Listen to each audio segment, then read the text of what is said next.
يا أيها الذين آمنوا اجتنبوا كثيرا من الظن إن بعض الظن إثم ولا تجسسوا ولا يغتب بعضكم بعضا أيحب أحدكم أن يأكل لحم أخيه ميتا فكرهتموه واتقوا الله إن الله تواب رحيم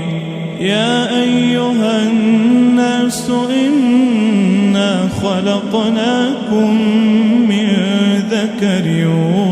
وأنثى وجعلناكم شعوبا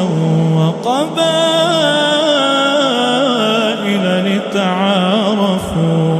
إن أكرمكم عند الله أتقاكم